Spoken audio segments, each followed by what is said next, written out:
Bismillahirrahmanirrahim. Assalamualaikum warahmatullahi wabarakatuh. Waalaikumsalam warahmatullahi wabarakatuh. Selamat siang, salam sejahtera bagi kita semua. Yang terhormat Bapak Kepala Sekolah SDN Kalibaru 09, Bapak Safrin SPD. Yang saya hormati Bapak Wakil Kepala Sekolah SDN Kalibaru 09, Bapak Isyono SPD. Dan yang saya hormati Bapak Ibu Dewan Guru yang pada hari ini telah meluangkan waktunya untuk hadir dalam acara Desiminasi Aksi Nyata Budaya Positif.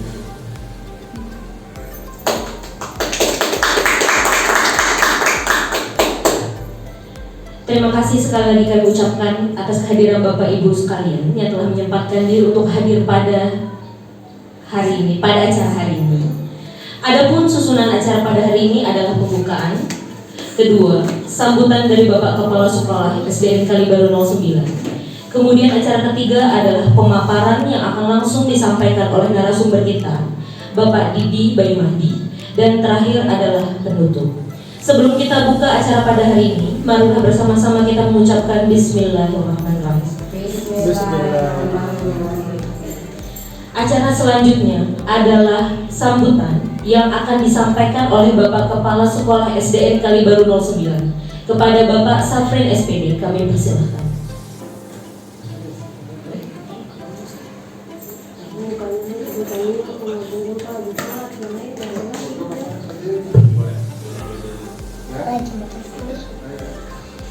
Baik, terima kasih pada Bu siapa namanya Bu?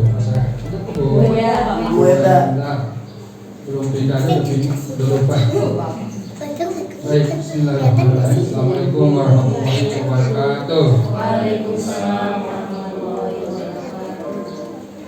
Yang terhormat Pak Isyono selaku Wakil Kepala Sekolah, Bapak Ibu Guru yang saya hormati, syukur alhamdulillah pada siang ini kita bisa kumpul dalam rangka kita mengikuti kegiatan yang mana tadi adalah kegiatan diseminasi untuk aksi nyata budaya positif yang ada di modul 4, yang mana nanti kita akan melihat paparan yang disampaikan oleh Pak Didi, serangkaian kegiatan guru penggerak angkatan 8, yang mana Pak Didi ini sudah mulai dari bulan Juni kalau nggak salah, bulan Juni sudah mulai kegiatan ini. Mari kita dukung dan kita dengarkan bersama nanti apa hasil yang dipaparkan sehingga nanti bermanfaat untuk organisasi kita di sekolah, membangun kegiatan-kegiatan yang positif, yang mana ilmu yang didapat dari pagi nanti bisa kita praktekkan di sekolah ini yang menghasilkan para siswa yang kualitasnya lebih meningkat dari sebelumnya. Mudah-mudahan dengan bertambahnya guru penggerak dari angkatan 5, angkatan 7, angkatan 8 nanti memberikan berkah dan manfaat bagi kita semuanya. Semoga ke depan ada lagi guru-guru penggerak yang akan mengikuti kegiatan yang sudah dilalui oleh guru penggerak angkatan 5, 7, dan 9. Nanti kita akan menunggu bagaimana Bapak Ibu selanjutnya seperti teman-teman yang mudah-mudahan dengan waktu yang masih ada untuk bersama-sama mengikuti guru penggerak berikutnya, mungkin di gelombang guru angkatan 9, 10 atau yang nanti akan meluncur lagi di angkatan berapa. Mudah-mudahan Bapak Ibu bisa mengikutinya dan bisa dapat seperti Pak Didi. Demikian informasi pengantar dari saya. Semoga apa yang disampaikan yang dibawakan oleh Pak Didi bermanfaat bagi kita. Terima kasih. Wassalamualaikum warahmatullahi wabarakatuh. Waalaikumsalam warahmatullahi wabarakatuh. Terima kasih kepada Bapak Kepala SDN Kalibaru 09 yang telah menyampaikan sambutannya.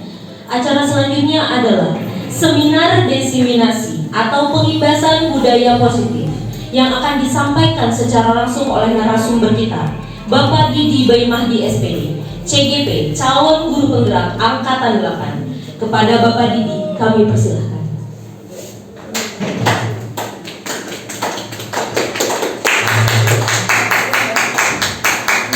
Terima kasih Ibu Wenda selaku MC.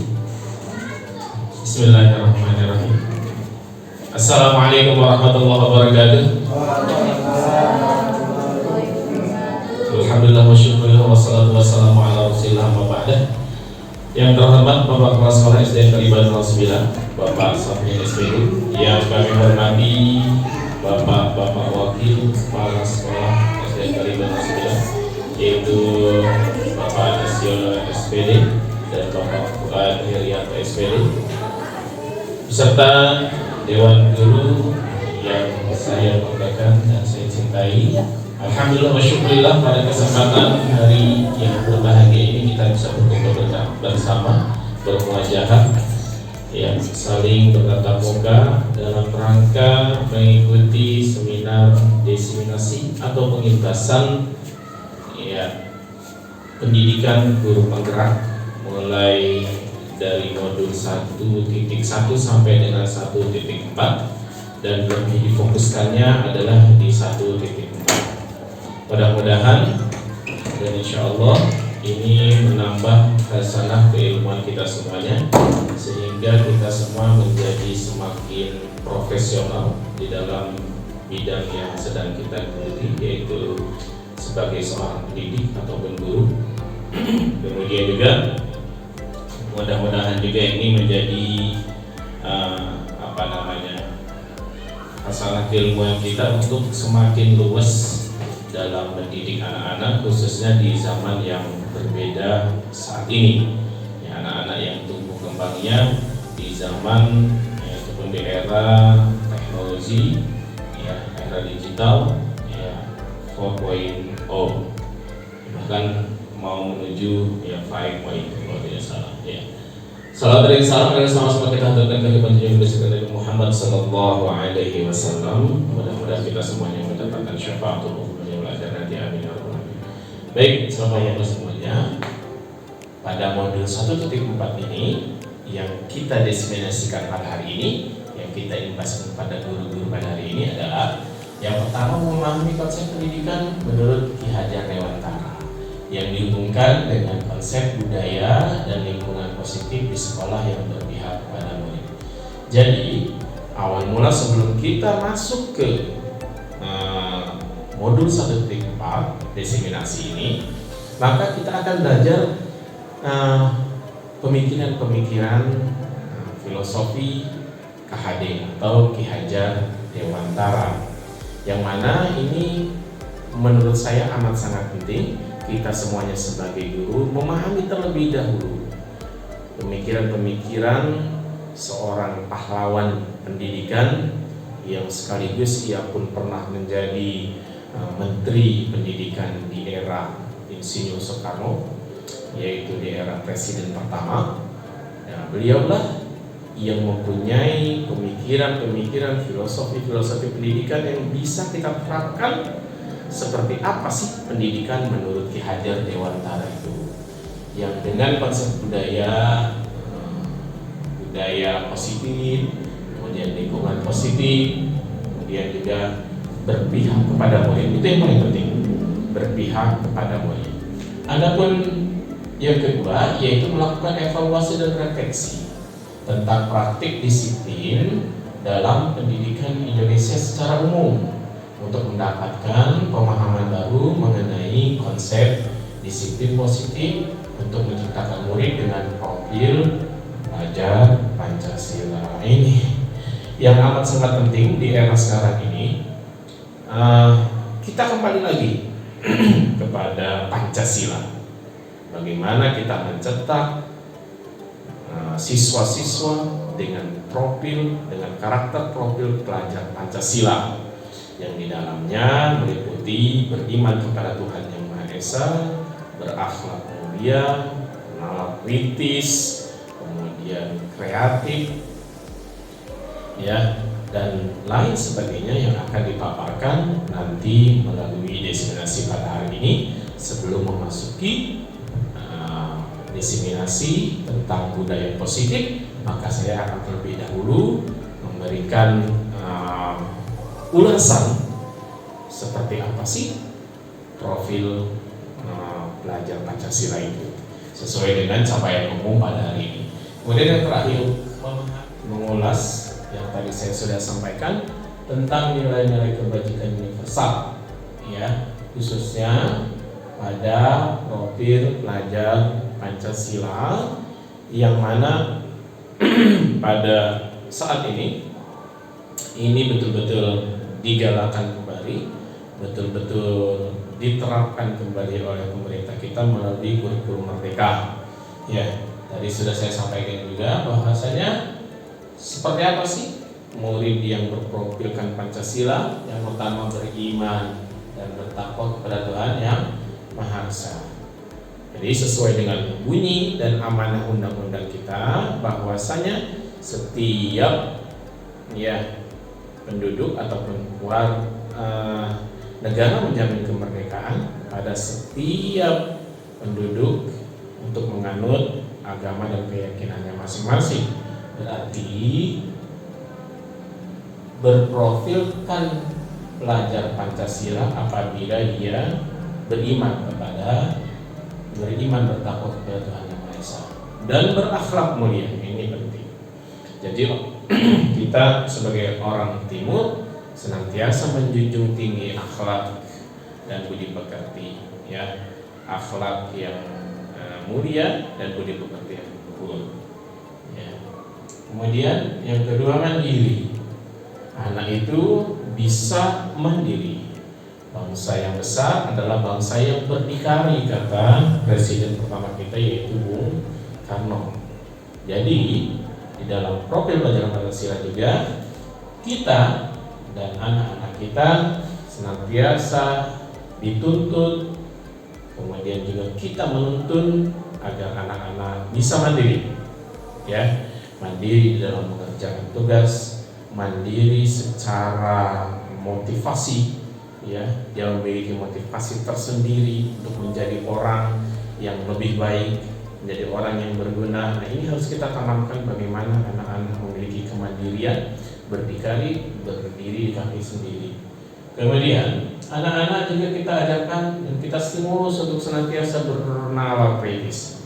Jangan selalu kita biarkan anak-anak mendapatkan suapan dan suapan selalu, ya, artinya kita suapi terus, ya, tanpa kita menstimulus, merangsang agar anak-anak berpikir kritis.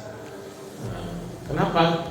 Karena orang yang berpikir kritis itu berarti dia menandakan telah melakukan satu proses berpikir, ya, menggunakan akal pikirannya agar dia bersikap kritis. Tidak hanya diam menerima setiap materi, tidak ada pertanyaan dan lain sebagainya.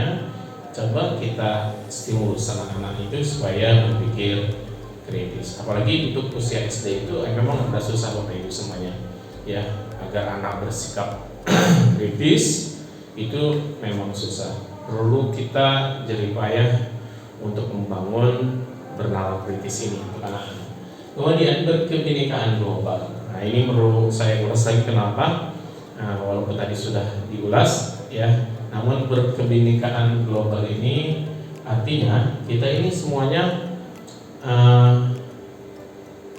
Bhinneka itu sendiri, Bhinneka Tunggal Ika sendiri itu adalah semboyan negara kita, ya, yang berada dalam Garuda Pancasila, genggamannya Bhinneka Tunggal Ika.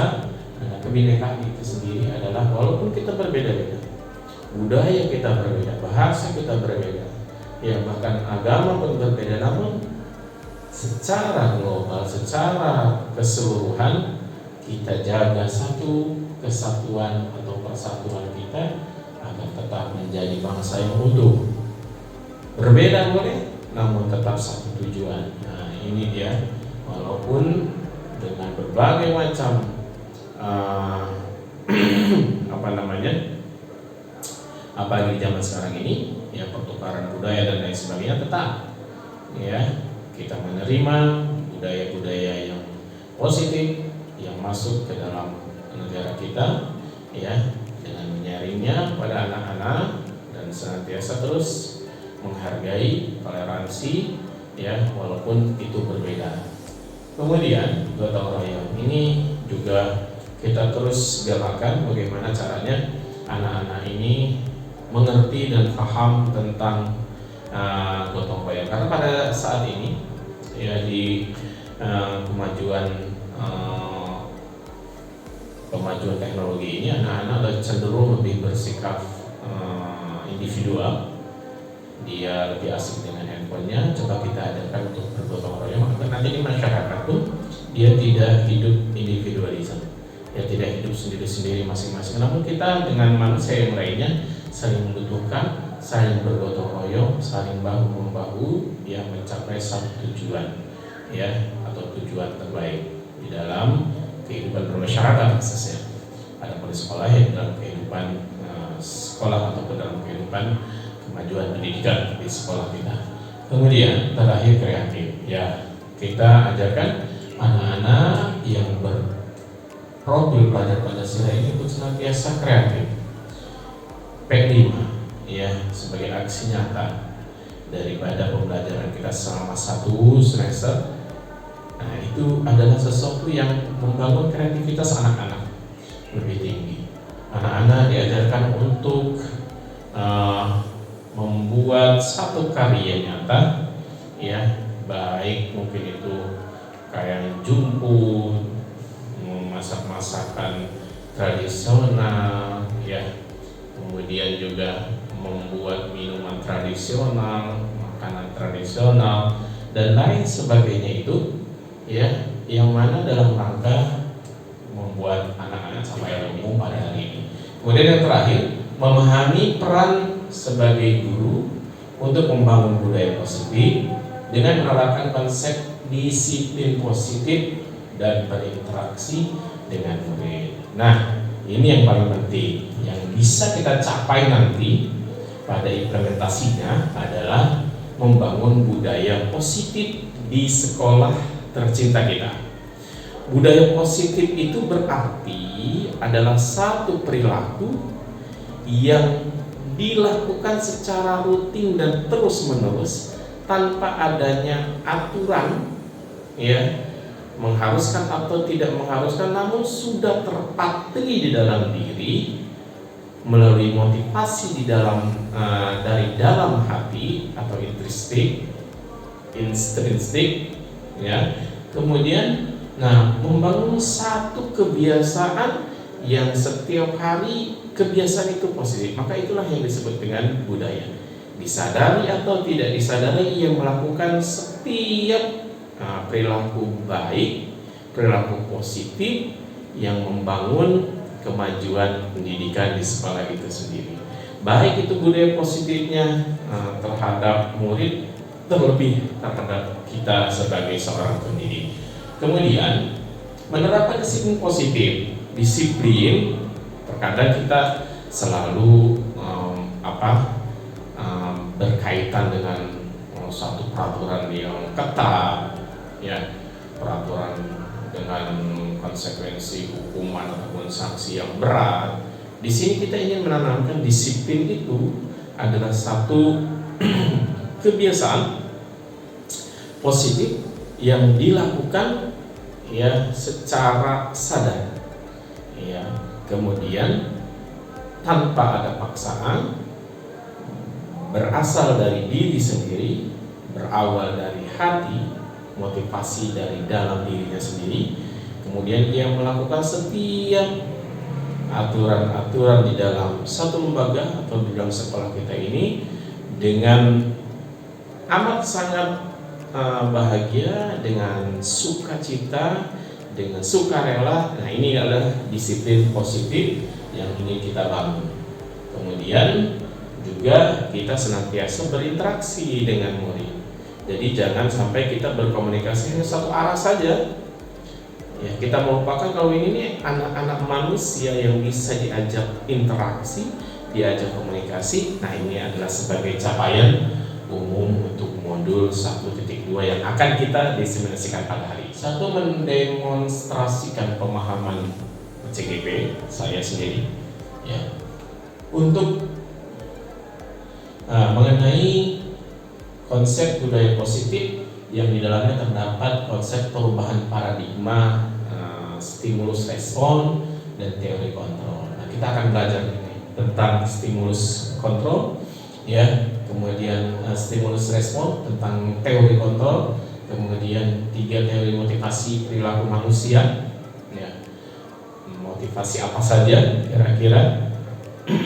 Kita akan belajar model 5 kebutuhan dasar manusia, kemudian 5 posisi kontrol guru, dan 3 restitusi. Ini amat sangat menarik Bapak Ibu semuanya, dan ini akan semakin membuat kita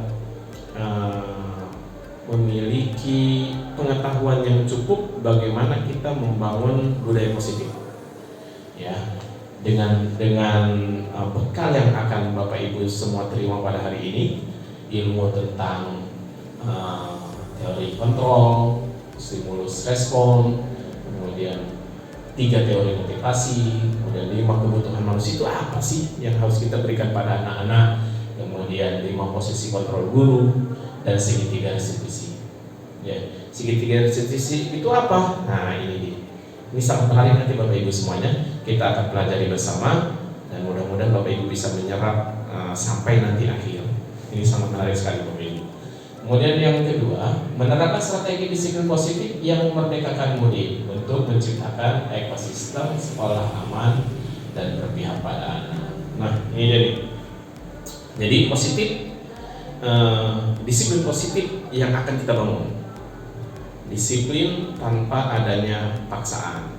Disiplin timbul dari nilai-nilai kebajikan universal. Disiplin yang tumbuh daripada motivasi internal kita, ya. Jadi tidak digerakkan oleh siapapun, tapi motivasi dalam diri kita yang membuat kita terbangun untuk menjalankan setiap tata tertib, ya, ataupun kesepakatan di dalam sekolah, kesepakatan di dalam kelas, keyakinan kelas. Nah, ini kita jalankan dengan seksama bersama-sama dengan siswa. Nah, kemudian juga bagaimana caranya memerdekakan murid dalam pembelajaran, ya, menciptakan ekosistem aman dan berpihak pada anak. Selalu di dalam kurikulum Merdeka ini kita selalu berpihak pada anak. Kita akan selalu berpihak kepada murid, itu adalah tuntutan kita. Jadi pembelajaran itu menjadi student center, ya, menjadi anak itu sebagai pusat pembelajaran, bukan lagi sebagai teacher center, bukan lagi sebagai kita sebagai pendidik itu sebagai pusat daripada pembelajaran. Tapi anak-anak pun ternyata bisa kita berdayakan menjadi pusat pembelajaran, dan itu yang biasanya lebih menarik bagi anak-anak semuanya untuk sama-sama belajar. Kemudian menyusun langkah-langkah dan strategi aksi nyata yang efektif dan mewujudkan kolaborasi dengan seluruh pemangku kepentingan sekolah agar tercipta budaya positif yang dapat mengembangkan karakter murid. Nah, dengan diseminasi pada hari ini, kita berharap bersama Bapak Kepala Sekolah, bersama Wakil Kepala Sekolah, dan bersama kita semuanya, kita berkolaborasi bersama-sama membangun budaya positif, membangun disiplin positif, membangun komunikasi positif, membangun komunitas pendidikan yang mengarah kepada kebaikan, kebajikan, dan tetap berpihak kepada murid. Kemudian yang terakhir, bersikap reflektif dan kritis terhadap budaya di sekolah dan senantiasa mengembangkannya sesuai kebutuhan sosial dan emosional murid. Nah, di kita ini kan latar belakang anak-anak kita itu sangat berbeda, dan dengan kehidupan yang sangat keras di lingkungan rumahnya, maka bagaimana kita sesuaikan visi kita dengan anak-anak, kita sesuaikan pembelajaran kita dengan background anak-anak yang kebanyakan sebetulnya di sini adalah masyarakat yang marginal. Jadi coba kita bangun satu visi yang berpihak kepada murid, kita bangun budaya positif yang berpihak kepada murid dengan terus memperhatikan dan mengembangkan sesuai kebutuhan sosial dan kemanusiaan. Baik, pada hari ini sebelum kita memasuki modul 1.4 dalam aksi nyata budaya positif, ya, saya ingin sedikit mengulas dari modul 1.1 tentang pemikiran filosofi pemikiran Ki Hajar Dewantara. Next. Ya. Pemikiran-pemikiran Ki Hajar Dewantara yang saya rangkum diantaranya Ki Hajar Dewantara memberikan definisi tentang pengajaran atau underwis itu adalah salah satu bagian dari pendidikan. Maksudnya pengajaran itu tidak lain adalah pendidikan dengan cara memberikan ilmu, ya, atau berfaedah untuk hidup anak-anak baik lahir maupun batin. Pengajaran bisa diartikan juga dengan transferring knowledge atau mentransfer pengetahuan, agar bertambah pengetahuan anak-anak kita yang tadinya tidak tahu menjadi tahu, ya, yang tadinya tidak bisa menjadi bisa, ya, yang tadinya tidak bisa menghitung mungkin menjadi bisa dan pandai berhitung. Itu adalah pengajaran menurut pemikiran Ki Hajar Dewantara. Kemudian pendidikan, next, adalah offloading, yaitu menuntun segala kodrat yang ada pada anak-anak agar mereka dapat mencapai keselamatan dan kebahagiaan yang setinggi-tingginya baik sebagai manusia maupun sebagai anggota masyarakat. Artinya di dalam pendidikan itu cakupannya lebih luas lagi. Ketika kita berbicara pendidikan, maka seluruh aspek kehidupannya, bahasanya mulai dari bangun tidur sampai dengan tidur kembali, diberikan tuntunan dalam segala kodrat. Kodrat itu kalau di dalam pemikiran Ki Hajar Dewantara terbagi menjadi dua, nanti kita akan pelajari, yaitu kodrat zaman dan kodrat alam, ya. Nah, maka pada dasar-dasar pendidikan menurut filosofi KHD, yaitu pendidikan itu dasarnya adalah menuntun. Artinya anak-anak itu betul-betul kita tuntun. Kalau menuntun itu apa sih artinya, Bapak-bapak semuanya, Bapak Ibu semuanya? Coba menuntun itu kira-kira artian menurut Bapak-bapak apa? Menurut Ibu-ibu? Ya, membimbing, mengarahkan, ya, membawa anak itu betul-betul memang dituntun, ya, secara lahir dan batinnya, ya, pada segala kodrat pada anak agar mereka dapat mencapai keselamatan yang setinggi-tingginya, baik sebagai manusia tadi ataupun sebagai anggota masyarakat. Selanjutnya, nah, maka KHD menjelaskan bahwa dasar pendidikan anak berhubungan dengan kodrat alam dan kodrat zaman. Kodrat alam yaitu berhubungan dengan sifat dan lingkungan. Kodrat zaman berhubungan dengan isi irama ataupun waktu. Jadi anak-anak yang mendapatkan pendidikan di zaman sekarang akan berbeda dengan dulu ketika kita anak-anak, ataupun anak-anak 10 tahun yang lalu, apalagi dibandingkan dengan kita. Maka kodrat alamnya, kodrat zamannya berbeda. Kodrat alamnya mereka lingkungannya pasti akan jauh berbeda dengan sekarang. Mungkin sekarang lingkungannya lebih padat, lebih bervariasi, ya, beragam ras, budayaan di dalam masyarakat, ya, ketika mereka tinggal di masyarakat.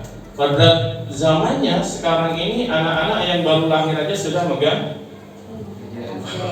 ya, baru bisa pegang-pegang, baru bisa ngelihat aja sudah disuguhi mungkin orang tuanya handphone supaya nggak repot dan lain sebagainya. Maka itu sangat mempengaruhi dalam dia mengarungi kehidupannya. Ya, maka disesuaikan kodrat alam dengan kodrat zamannya, serta terus kita sebagai seorang guru menuntun anak-anak kita ya menuju kehidupan yang lebih baik lagi dan tidak terlepas dari dua kodrat itu. Maka kalau kita kembalikan pada ajaran agama Islam kita yang menurut Ali bin Abi Thalib, bahwasanya alimu auladakum fa'innahu la ya'ishuna fi zamanikum. Ajarkanlah anak-anakmu ya pendidikan yang berbeda dengan pendidikan yang kamu alami saat ini, karena mereka tidak hidup dengan sesuai dengan zaman kalian hidup. Mereka akan hidup di zaman yang akan datang yang mungkin lebih canggih lagi teknologinya. Lanjut.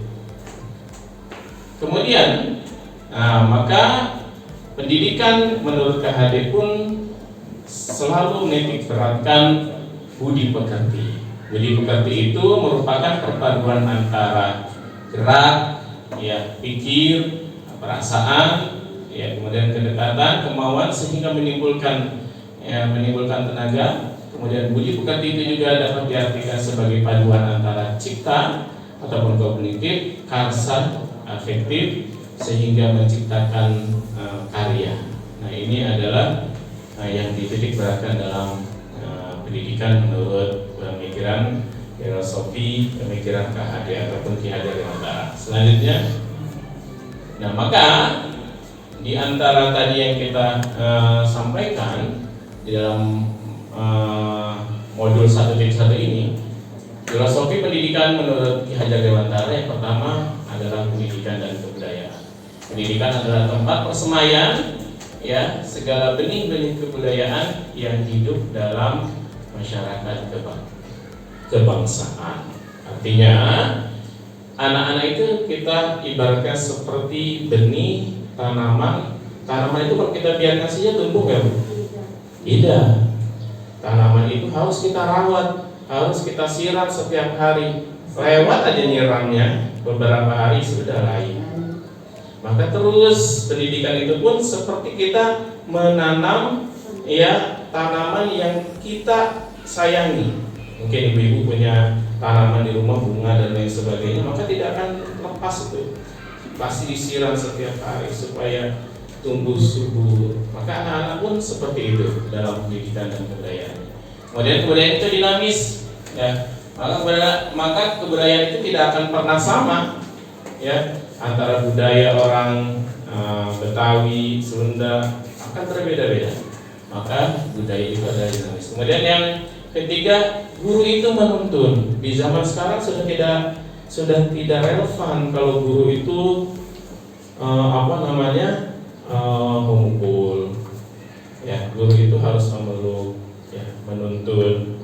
Dia tidak memukul, tidak kasar, lebih soft pendidikannya, karena ya guru itu dituntut untuk senantiasa menuntun sesuai kodratnya tadi, kodrat alam dan kodrat zaman. Kemudian Ki Hajar Dewantara selalu ini yang paling kita kenal ya, dengan slogan Ingar So Sing Tulodo Ingmad Dio Mangun Karso Tut Muri Handayani. Ini kita diingatkan kembali sebagai seorang guru. Sebagai seorang guru kita harus yang pertama Ingar So Sing Tulodo, yang di depan yang memberi. Dan sebagai seorang guru, maka kita harus yang pertama kali memberikan teladan kepada anak-anak kita. Ya, satu teladan itu lebih baik daripada 1000 ucapan. Ya, kita ngomong banyak atau berbicara banyak hal, tapi tidak disertai dengan keteladanan, maka menjadi percuma. Maka sebagai seorang guru harus memberikan teladan terbaik pada anak-anaknya. Belum.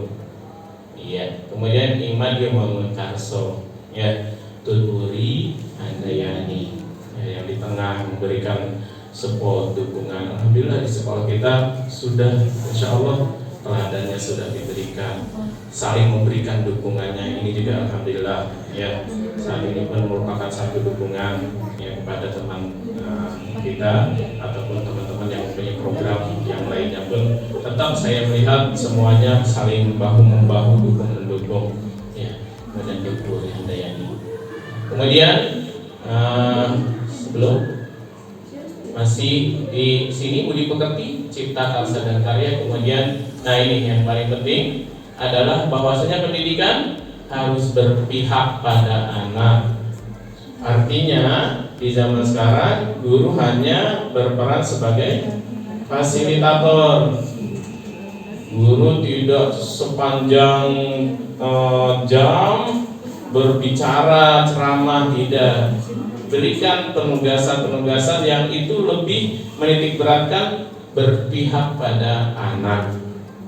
Jadi apa disebutnya? Studi center ya, atau murid student center ya, student center bukan teacher center ya. Jadi kita yang menjadi fasilitator anak-anak ya. Anak-anak justru lebih senang diberikan produk-produk, diberikan permainan-permainan, dan memang kodratnya anak-anak adalah bermain. Maka kalau apalagi anak-anak di kelas bawah ya, berikan permainan-permainan yang tapi tetap bisa masuk pelajarannya. Lanjut apa? Next. Maka ada nilai guru penggerak. Nilai guru penggerak ini menurut saya juga bukan hanya saya sebagai guru penggerak itu punya nilai-nilai ini, tapi nilai ini harus ada pada semua guru kita. Apa di antara yang pertama tadi berpihak pada murid. Ya, apapun yang terjadi ya di dalam kelas, prioritas utama kita adalah murid. Ya, kita kesini untuk apa? Untuk tadi itu ya, merawat tanaman kita supaya tumbuh subur, ya, tumbuh berkembang biak. Nah, ini maka berpihak pada murid itu coba kita kembalikan pemahaman kita dan samakan persepsi pemahaman kita. Kemudian yang kedua, guru itu harus inovatif. Jangan hanya stuck dalam satu metode, stuck dalam satu strategi pembelajaran, terus berinovasi. Gimana supaya anak-anak ketika belajar senang, bahagia, atau menjadi pembelajaran yang menyenangkan.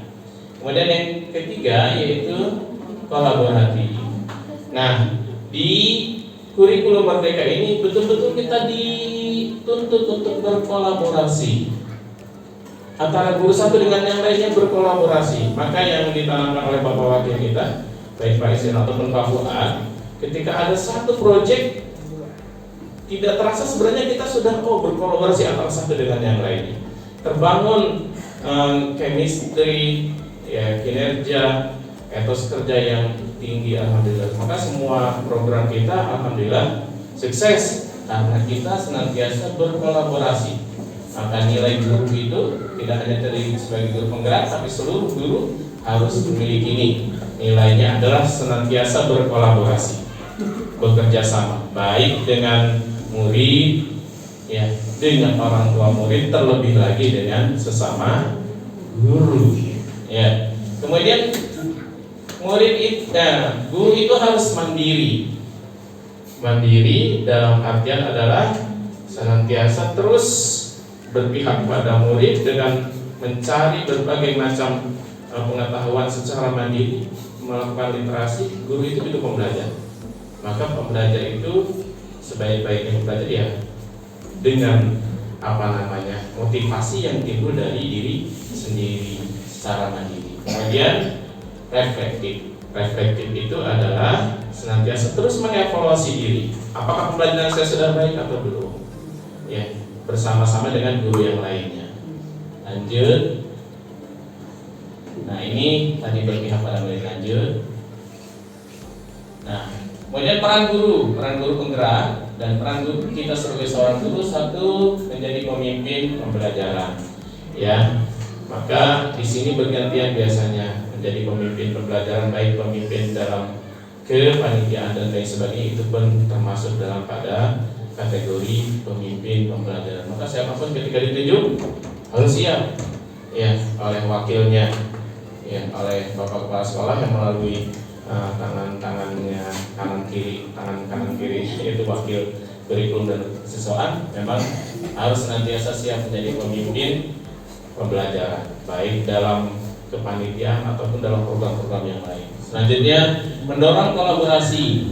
Guru itu harus memiliki peran serta untuk senantiasa mendorong kolaborasi, baik kolaborasi sama guru tadi ataupun dengan orang tua siswa. Ini mungkin kita masih ada kendala dengan orang tua siswa, maka di kurikulum Merdeka kita harus bisa merangkul wali murid untuk bisa berperan aktif berkolaborasi dalam menyukseskan khususnya aksi nyata anak-anak. Aksi nyata anak itu apa? P5. P5 itu adalah aksi nyata daripada kurikulum yang kita pelajari selama 1 semester biasanya. Kemudian menjadi coach guru lain, ya. Jadi jangan malu-malu, jangan ragu-ragu ketika diminta bantuan untuk menjadi coaching, menjadi menjadi guru bagi tutor supaya maka jalankan. Kemudian mewujudkan kepemimpinan murid. Nah ini murid juga senantiasa kita percaya untuk menjadi pemimpin di dalam kelas. Yang aktif-aktif kita tunjuk supaya dia memiliki tanggung jawab, ya bukan nakal ya, tapi aktif, lebih tinggi mungkin hormonnya, jadi menjadi aktif. Berikan dia kepercayaan, kepemimpinan, maka insya Allah dia akan berubah. Dan itu banyak sudah dipraktikkan oleh Bapak Ibu semuanya. Kemudian menggerakkan komunitas praktisi, ya. Nah di sini kita sesama komunitas praktisi biasanya ada satu dibuat lagi grup-grup yang kecil, misalkan bertanggung jawab untuk pengembangan kurikulum, bertanggung jawab untuk kegiatan ekskul dan lain sebagainya. Lanjut. Kemudian ini adalah visi guru penggerak atau visi yang dijadikan insya Allah visi sekolah Pak. Kalau memang ini disetujui dan diketok palu, kemarin sudah dengan pengajar praktik bersama wakil dan 4 orang guru, kita merumuskan tentang visi guru penggerak ataupun visi sekolah. Nantinya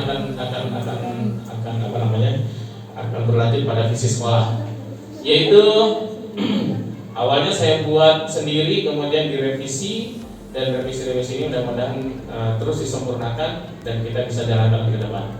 Visinya adalah terwujud siswa yang bahagia. Nah, kita lebih menitikberatkan bagaimana anak-anak itu supaya bahagia. Mulai keluar dari rumah, masuk ke sekolah, masuk ke kelas, jangan sampai anak-anak tidak bahagia. Karena itu kunci utama. Tadinya tidak ada nih kata bahagia ini, tapi oleh Bu Tentrem, oleh Pak Fuad, oleh Bu Neni, oleh satu lagi siapa lagi? Bu Novi, coba masukkan bahagia. Kita kepengen gurunya bahagia, anaknya bahagia ketika kita melakukan pembelajaran. Jangan masalah di rumah buat dibawa ke sekolah. Anak-anak Pak, olahraga Pak. Udah olahraga aja sendiri bisa. Ya. Misalkan ini nggak ada di sini, nggak ada di sini. Ayo Pak kita belajar, Pak kita belajar agama. Udah suruh belajar aja sendiri dah, gitu. Karena ternyata di rumah habis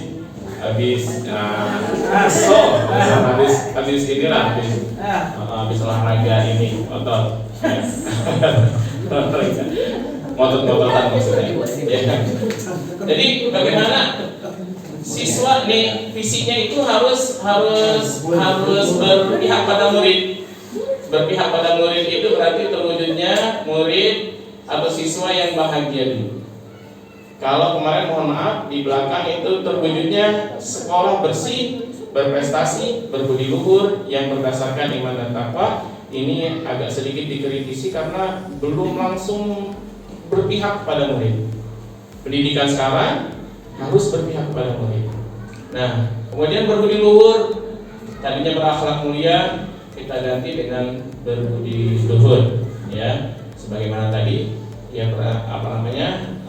perpaduan dari karsa, cipta, dan lain sebagainya. Kemudian berprestasi, berkarakter, profil, pelajar Pancasila. Lanjut. Nah, kemudian prakarsa perubahannya yang diusung untuk perubahan ke depan itu, saya khususnya ingin meningkatkan prestasi dan kreativitas siswa melalui kegiatan ekstrakurikuler. Alhamdulillah di sini ekstrakurikulernya dari tahun ke tahun senantiasa didukung oleh Bapak Kepala Sekolah kita. Mau ngadain ekskul apa aja, ketika dihitung dengan cermat, ya, mulai dari pelatih, instruktur sampai dengan yang lain-lainnya, ketika sudah bisa masuk, ya, termasuk kegiatan ekskul kita. Tapi kita ingin menitikberatkan meningkatkan prestasinya ini. Dan alhamdulillah, kemarin kita sudah bisa termasuk We Are The Champion. STM Kalibata 9, alhamdulillah setiap tahunnya bisa mendapatkan prestasi. Tapi kita bersama-sama ingin berkolaborasi, yuk tingkatkan prestasi yang lain dalam OSN-nya, dalam O2SN-nya, kemudian dalam pentas PAI-nya, ya. Kalau bisa semuanya kita bisa berprestasi, maka bagaimana caranya? Kolaborasi, kita atur strategi bagaimana kita siapkan dari setahun sebelum pengadaan OSN dan lain sebagainya, O2SN dan lain sebagainya, kita sudah siapkan anak-anaknya. Misalkan Bu Enda di eskul seni dan bahasa, maka yang anak satu pegang, persiapkan untuk maju nanti di tingkat kecamatan sampai dengan kota, regional, syukur-syukur sampai provinsi. Lanjut. Nah, kemarin kita sudah sepak takraw juara 2, kemudian juara 2 sepak takraw putra dan putri dalam O2SN tidak salah, ya. Lanjut. Kemudian di yang prestasi yang terakhir dalam pendidikan agama Islam, pentas pagi, juara 2 lomba azan dan juara 2 harapan lomba takbir. Ini kita mudah-mudahan bisa maksimalkan ke depan. Lanjut. Nah, penekanan pada pertemuan hari ini adalah tentang budaya positif. Ini kita bawa masuk nih, Bu. Masih kuat ya, Bu. Durasinya insya Allah 120 sesuai dengan ketentuan di LMS. Mudah-mudahan selesai nanti tuntas sebelum 120 menit, syukur-syukur. Lanjut. Nah, pertanyaan pemantik, setuju atau tidak setuju? Hukuman dapat mendisiplinkan anak. Kira-kira setuju atau tidak? Setuju. Hukuman itu dapat mendisiplinkan anak. Oh, alhamdulillah ada yang berbeda. Tidak setuju. Ada yang setuju. Ini Bu Enda, setuju atau tidak? Kalau saya kurang setuju, Pak Ustadz. Pak Didi. Alasannya? Karena biasanya kalau hukuman, kalau yang ada di pikiran saya adalah hukuman untuk dalam arti kata negatif gitu. Jadi bukan hukuman, hanya pendisiplinan mungkin, atau misalnya penanaman seharusnya seperti apa dan pengarahan gitu. Terima kasih. Nah, stigma yang sudah terbangun di benak kita dari zaman dulu, kalau ada peraturan pasti ada hukuman ketika atau sanksi. Nah, maka hukuman ini dapat mendisiplinkan anak atau tidak? Ada yang menjawab, Bu Yuli bilang, ya setuju, hukuman dapat mendisiplinkan anak. Tapi ada sebagian besar yang lainnya tidak pernah setuju, karena disiplin itu konotasinya negatif, menyakiti perasaan ataupun hatinya, kemudian juga bisa mungkin mencederai secara fisik kalau kita bicara hukuman. Ya, kemudian memberi hukuman dengan hal positif seperti membaca atau membersihkan halaman sekolah dapat meningkatkan disiplin anak atau tidak? Setuju atau tidak? Memberi hukuman yang positif tapi seperti membaca, ya, membersihkan halaman, ini meningkatkan disiplin. Setuju? Ada yang setuju, ada yang tidak. Kemudian memberi penghargaan dapat meningkatkan motivasi belajar anak. Dengan memberi ranking 1, 2, 3, kemudian dipanggil anaknya ke depan. Inilah dia juara 1, diberikan hadiah. Kira-kira dapat meningkatkan motivasi belajar anak atau tidak? Oke, kita next. Nah, yang kita pelajari adalah disiplin positif dan nilai-nilai kebajikan universal. Kemudian teori motivasi, hukuman dan penghargaan serta restitusi. Keyakinan kelas, ini yang harus pas kebetulan kita di awal tahun. Ini saya yakin sudah pada buat nih keyakinan kelas. Kemudian kebutuhan dasar manusia dan dunia berkualitas. Kemudian restitusi, ada 5 posisi kontrol. Kita kira-kira ada di mana nanti? Kemudian restitusi segitiga. Ini dalam menyikapi atau menangani anak-anak yang membuat kasus, ya. Seperti apa kita cara menanganinya? Apakah langsung dipanggil, dimarahi, diberikan hukuman, sanksi atau dan lain sebagainya? Maka nanti kita akan lebih bijak lagi ketika kita sudah mengetahui ilmu ini nih. Ya, 5 posisi kontrol, kemudian segitiga restitusi. Lanjut. Ya, eksplorasi konsep. Disiplin positif dan nilai kebajikan universal. Next. Lanjut. Nah, baik. 1 orang deh saya minta. Ya. Misalkan satunya Bu Yuli, yang satunya Bu Wati, Ibu, iya, Bu Diarti. Bu Yuli pegang tangannya, genggam. Bayangkan di tangannya itu ada sesuatu yang berharga.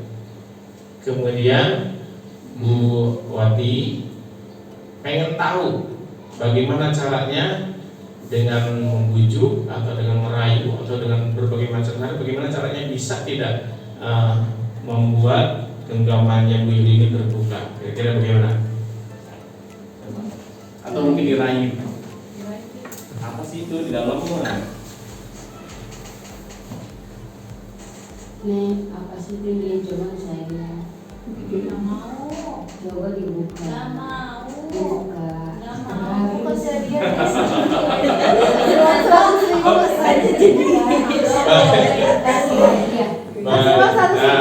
udah dirayu oleh Bu Wati, udah di sebagai macam cara sudah di ini. Bu Yuli, coba kenapa Bu tidak dibuka Bu? Rahasia. Rahasia, tidak boleh ada yang tahu. Tidak boleh. Apa dia bisa merayu Bu Yuli kira-kira? Oh nggak bisa, takut malah. Baik. Nah ini adalah tentang perubahan paradigma, tentang posisi kontrol. Nanti kita akan mengetahui. Lanjut. Apa? Nah, ini paradigma teori kontrol dan teori pilihan atau ilusi kontrol. Ilusi guru mengontrol murid. Nah, ketika kita sudah yakin tentang satu kebaikan, tentang satu tujuan pembelajaran kita, genggam erat-erat. Artinya seperti itu. Ya, maka siapa yang memegang kontrol di sini kira-kira? Guru atau murid? Guru. Walaupun kita tadi pelajari bahwasanya pendidikan itu harus berpihak pada murid, tapi kontrolnya tetap ada di kita. Walaupun katanya kurikulum merdeka, bebas anak-anak dalam mengekspresikan belajarnya, tapi tetap tujuan pelajaran harus digenggam erat oleh guru tersebut. Ilusi kritik dan membuat orang merasa bersalah dapat menguatkan karakter. Ilusi bahwa semua penguatan positif efektif dan bermanfaat. Ilusi bahwa orang dewasa memiliki hak untuk memaksa. Ya, maka tadi tidak ada pemaksaan dalam kurikulum merdeka ini, apalagi merdeka belajar atau merdeka mengajar. Lanjut. Nah, maka siapa sesungguhnya yang memiliki kontrol tadi? Stimulus respon, kita mencoba mengubah orang agar berpandangan sama dengan kita. Kalau teori kontrolnya, kita berusaha memahami pandangan orang lain tentang dunia. Ya, maka dalam stimulus respon, Seolah-olah kita ingin merubah orang, padahal nggak bisa. Kita hanya bisa berusaha memberikan atau memahami pandangan orang lain, lebih memaklumi, lebih soft berarti kan. Kadang-kadang kita memaksa. Harusnya kan maunya saya kan begini, aturannya kan begini harusnya. Nah, nggak bisa seperti itu kan terhadap orang lain. Ya, tapi memahami pandangan orang lain tentang dunia, nah itulah yang direkomendasikan. Ya, kemudian perilaku buruk dilihat sebagai suatu kesalahan. Kalau dalam teori kontrol, maka semua perilaku memiliki tujuan. Ya, tidak bisa langsung menjudge itu adalah buruk misalkan gitu. Tapi harus dilihat dulu, ya, sejauh mana yang perilaku itu memiliki tujuannya apa atau tujuannya apa. Orang lain bisa mengontrol saya, sedangkan di dalam teori kontrol hanya Anda yang bisa mengontrol diri Anda. Ya, berbeda kan? Jadi orang lain bisa mengontrol saya, ya, tidak bisa seperti itu. Ya, maka hanya kita yang bisa mengontrol diri kita sendiri. Motivasi dari dalam diri kita, apakah kita sudah mengajar dengan sebaik-baiknya, apakah masih ada rasa malas untuk mendidik anak-anak, untuk mengajar anak-anak, maka kontrolnya ada di kita. Ketika motivasinya intrinsik,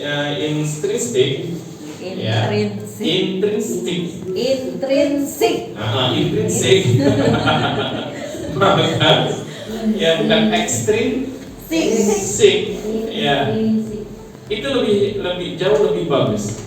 Ini lebih bersih kalau kata seperti itu.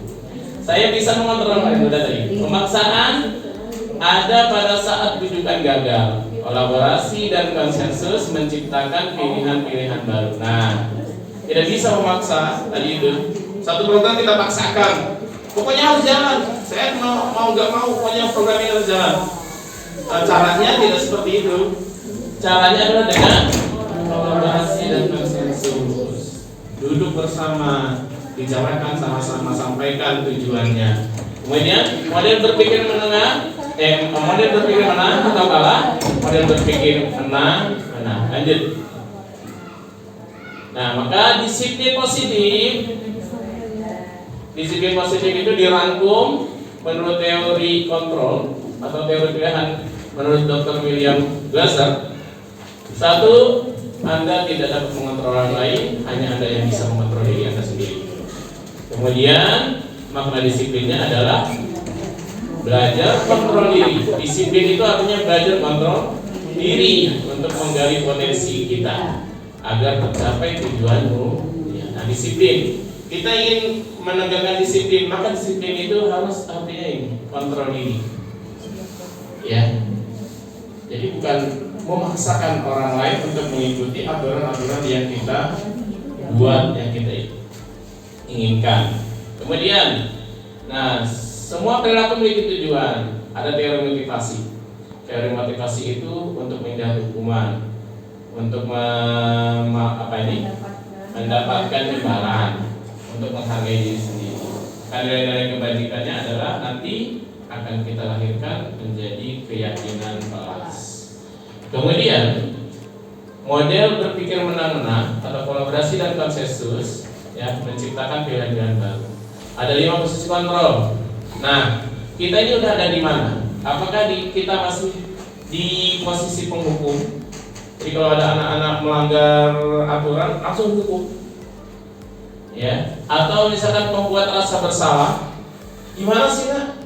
Begitu aja nggak bisa. Nah, ini membuat rasa bersalah. Apakah di situ posisi kita? Atau misalkan menjadi teman? Ayo nak sini, yuk ikut belajar. Kalau kamu nggak taat, nanti bapak nggak enak sama bapak kepala sekolah. Kalau minta pulangnya duluan, ya pulangnya minta duluan mulu, nanti di bawah ada bapak kepala sekolah. Nah, ini apakah di situ? Atau sebagai pemantau? Kita memantau apakah anak-anak sudah sesuai dengan jam datangnya, jam pulangnya, ya. Lalu ada sebagai manajer, ya. Apakah sudah sampai di sini atau masih di pemantau? Minimal kita ada di sini, ya. Kemudian segitiga restitusi. Yang pertama adalah menstabilkan identitas, kemudian validasi kebutuhan, menanyakan keyakinan. Dan 5 kebutuhan dasar manusia menurut realitas, ya, kita berbeda-beda, kita berusaha memahami pandangan orang lain tentang dunia. Seorang memiliki gambaran berbeda.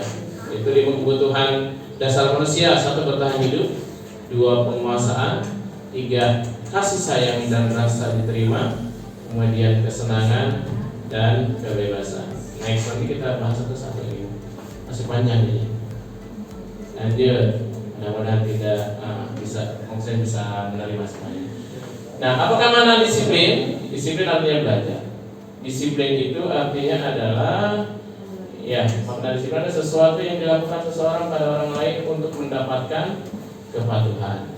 Kemudian kecenderungan umum adalah menghubungkan kata disiplin dengan ketidaknyamanan, bukan dengan apa yang kita hargai atau pencapaian suatu tujuan mulia. Nah, selalu seperti itu. Nilai-nilai kebajikan. Nah, maka dalam nilai-nilai kebajikan universal, ya, nilai-nilai kebajikan adalah sifat-sifat positif manusia yang menunjukkan tujuan mulia yang ingin dicapai. Ya, jadi kita harus senantiasa tadi menanamkan nilai-nilai kebajikan pada anak. Itu kenapa tujuan mulia. Ya, setiap individu. Nilai-nilai tersebut bersifat universal dan lintas bahasa, ya, kemudian suku bangsa, agama maupun latar belakang. Setiap perilaku perbuatan memiliki satu tujuan menurut Dr. William Glasser pada teori kontrol yang tadi kita pelajari.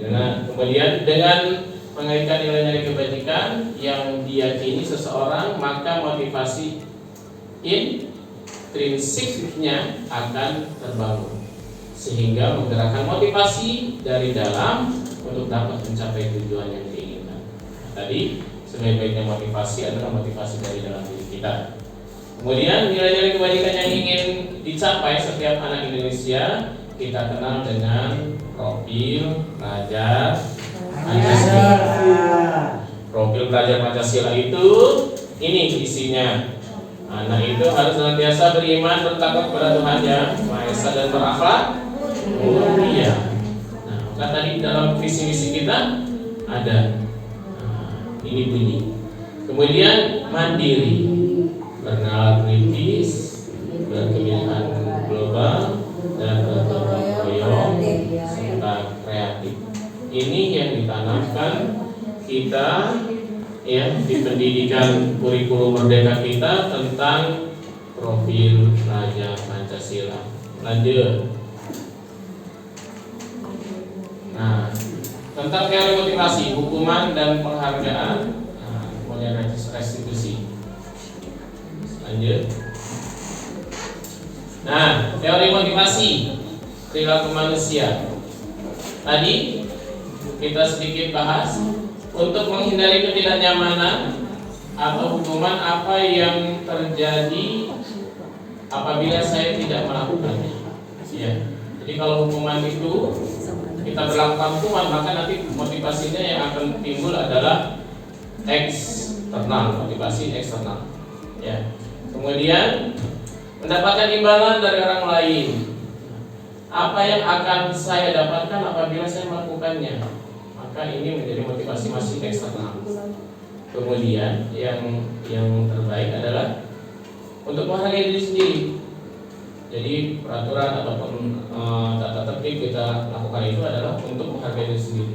Saya akan menjadi orang seperti apa apabila saya melakukannya. Maka motivasinya menjadi motivasi internal, yaitu tujuan disiplin positif. Lanjut. Menurut Ki Hajar Dewantara, merdeka itu artinya adalah tidak hanya terlepas dari perintah, tetapi juga cakap buat memerintah diri sendiri. Ya, tidak hanya memerintah, tapi memang memerintah diri sendiri itu yang lebih penting menurut Ki Hajar Dewantara. Nah, lanjut. Nah, dihukum oleh penghargaan. Dihukum oleh penghargaan itu seperti apa? Dihukum oleh penghargaan itu yang kita sudah tidak berlakukan selama ini dengan memberikan ranking atau memunculkan ranking pada anak. Kenapa kok tidak lagi dimunculkan itu? Karena ini dihukum, tapi mendapatkan penghargaan, tapi seolah-olah dihukum. Nah, ini artinya adalah berpengaruh pada jangka pendek dan jangka panjang. Jadi anak-anak kira-kira kalau tidak dapat juara 1, tidak dapat hadiah, apa masih mau belajar atau tidak? Maka ke situ nantinya. Kenapa kok tidak ada lagi ranking-rankingan? Walaupun secara internal, secara pribadi kita tahu anak ini kemampuannya pasti akan berbeda-beda. Ada yang paling tinggi kemampuannya. Kemudian penghargaan itu menghukum. Penghargaan itu mengurangi ketepatan. Penghargaan tidak efektif. Penghargaan merusak hubungan. Gara-gara ingin juara 1, ya emaknya sama emaknya yang satu lagi berantem. Kalau biasanya anak saya juara 1 kok, sekarang jadi pas kelas 5C atau 5D jadi nurun. Nah, kok bisa begitu? Nah, itu karena tadi ya, kenapa di dalam penghargaan kok bisa dihukum oleh penghargaan. Lanjut. Dihukum oleh penghargaan menurunkan kualitas. Ya, seharusnya anak-anak bisa lebih berkembang karena dibatasi ya dengan penghargaan itu, jadi tidak berkembang. Ya udahlah, yang penting udah dapat juara 1, udah dapat hadiah, udah trofi, udah. Tapi eksplorasinya, ya pengembangannya, udah yang penting udah dapat juara gitu. Nah maka, dihukum oleh penghargaan. Kemudian penghargaan mematikan kreativitas. Jadi tadi itu sampai situ aja deh, yang penting udah dapat juara gitu. Kemudian penghargaan mengurangi motivasi intrinsik. Lanjut. Bentuk program kebajikan apresiasi. Ya. Maka nih sebaik-baiknya adalah program kebajikan ataupun apresiasi. Dalam memberikan apresiasi atau pengakuan perlu diingat beberapa hal. 1, memberi pengakuan secara khusus. Yang kedua, memberi pengakuan secara pribadi. Kalau kita memberikan apresiasi itu pada orang, maka artinya ini: 1, pengakuan yang secara khusus, 2, secara pribadi, 3, pengakuan kepada semua murid atau bergantian. Yang keempat, memberi pengakuan secara konsisten. Kemudian yang terakhir, fokus pada proses. Lanjut. Apa? Oh iya, misalnya nanti mau contoh pengakuan atau apresiasi kebajikan. Pembuka. Kemarin saya perhatikan rasa empati, nilai kebajikannya, rasa empatimu besar sekali. Situasinya ada saat menolong murid baru di kelas kita. Ini apresiasi, ya. Kemarin saya perhatikan, kemarin ibu perhatikan rasa empatimu besar sekali, nah, gitu. Ya, kamu menolong murid di kelas, murid baru di kelas kita. Ya. Berbeda ketimbang misalkan kita berlakukan yang lain atau hukuman ataupun penghargaan, dihukum oleh penghargaan. Selamat mendapatkan uang sekian, voucher sekian kamu karena kamu telah menolong anak baru. Kira-kira beda nggak? Berbeda nanti yang akan dirasakan oleh anak-anak yang lain. Berarti nanti kalau mau dapat bonus kita nolong dulu deh. Kalau enggak kita banyak-banyak nolong, nanti dapat bonus dari dulu. Nah itu nantinya kan jadi motivasinya bukan dari diri sendiri. Kemudian saya menghargai kepedulianmu, nak, pada saat kamu membantu teman-temanmu di tugas kelompok. Nah ini juga sama. Berarti artinya kita memberikan apresiasi, ya, atau pengakuan kepada anak itu sendiri. Kemudian, nah ini yang harus kita contohkan nih, sering-sering ucapkan terima kasih. Terima kasih ya nak untuk rasa tanggung jawabmu membersihkan kelas, misalnya, memungut kertas, ya. Itu akan berbeda dengan misalkan, bersihin kelasnya, Pika kamu bersihin, kan berbeda. Tapi kalau terima kasih ya nak untuk tanggung jawabmu membersihkan kelas, Nah, ini lebih memberikan kepada pengakuan atau apresiasi kebajikan. Next, tahapan. Nah, ada hukuman, ada konsekuensi. Kalau hukuman tadi betul, ya menurut Brenda, menurut yang lainnya, hukuman itu adalah sesuatu yang menyakitkan dan biasanya terjadi, harus terjadi. Tapi kalau konsekuensi itu sesuatu yang harus terjadi. Misalkan anak tidak mengerjakan kelas, kalau dihukum berdiri kamu di depan, hormat bendera. Itu menyakiti tidak? Menyakiti secara psikologi, menyakiti hati. Kemudian anak menjadi banyak yang kapok, besok nggak masuk lagi dan dia pasti. Tapi kalau misalkan sesuatu yang harus terjadi, kita sudah membuat kesepakatan kelas awalnya. Jika tidak membuat mengerjakan tugas, maka seperti apa nanti konsekuensinya. Nah, kemudian kalau hukuman, ya membuat anak sakit fisik, ataupun hati tadi sudah. Sedangkan konsekuensi membuat anak merasa tidak nyaman dan dalam jangka waktu pendek saja. Kemudian anak membenci kedisiplinan nantinya karena hukuman. Tapi kalau karena konsekuensi, anak menjadi menghargai disiplin. Karena konsekuensinya harus dia tanggung dan dia pertanggungjawabkan, mulai dari kesepakatan kelas atau keyakinan kelas yang sudah dibuat di awal Bapak Ibu masuk kelas. Kemudian mendorong anak menyakiti diri sendiri kalau hukuman. Sedangkan konsekuensi mendorong anak agar mudah menyesuaikan diri. Kemudian konsep diri yang buruk, konsekuensi konsep diri yang baik. Anak belajar untuk menyembunyikan kesalahan. Kalau hukuman nih pasti kadang-kadang dia berbohong karena takut dihukum. Nanti takut dihukum, jadi bohong. Tapi kalau kita membuat kesepakatan kelas dan memberikan konsekuensinya, maka anak akan belajar mematuhi peraturan. Kemudian marah dengan hukuman nih, efeknya nanti bisa marah, rasa bersalah, dipermalukan, merasa tak dihargai. Ini gara-gara kita memperlakukan atau memperlakukan hukuman. Kemudian kalau dalam konsekuensi kehilangan hak, dibuat tidak nyaman, dihasilkan ketemuan. Ini disadur dari restitution, diet, gases. Lanjut tentang fine position of control. Next. Nah, coba Bapak Ibu lihat di sini. Perbedaan hukuman dan konsekuensi. Mencatat 100 kali dalam buku, saya tidak akan terlambat lagi karena terlambat ke sekolah. Itu hukuman atau konsekuensi? Hukuman. Baik, berarti tidak bisa membedakan antara konsekuensi dengan hukuman. Lari mengelilingi lapangan basket 2 kali. Ya, karena terlambat hadir di sekolah. Hukuman atau konsekuensi? Hukuman. Baik. Ya. Murid diminta untuk push up. Nih, Bapak Din, 15 kali karena tidak menggunakan masker ke sekolah. Kira-kira gimana? Hukuman. Menggantikan kertas tugas teman yang telah dicoret-coret. Konsekuensi. Kita lihat dulu ya banyak atau tidak. Membersihkan tumpahan air di meja tulis karena tersenggol. Konsekuensi. Bukan konsentrasi.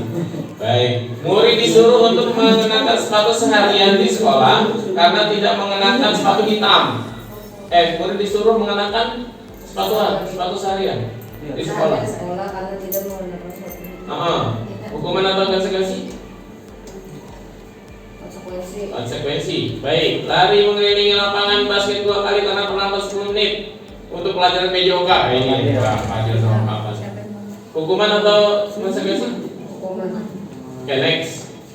Jawabannya adalah terbalik. Hukuman, konsekuensi, hukuman. Konsekuensi yang ini masih baik tadi. Semua ini salah nih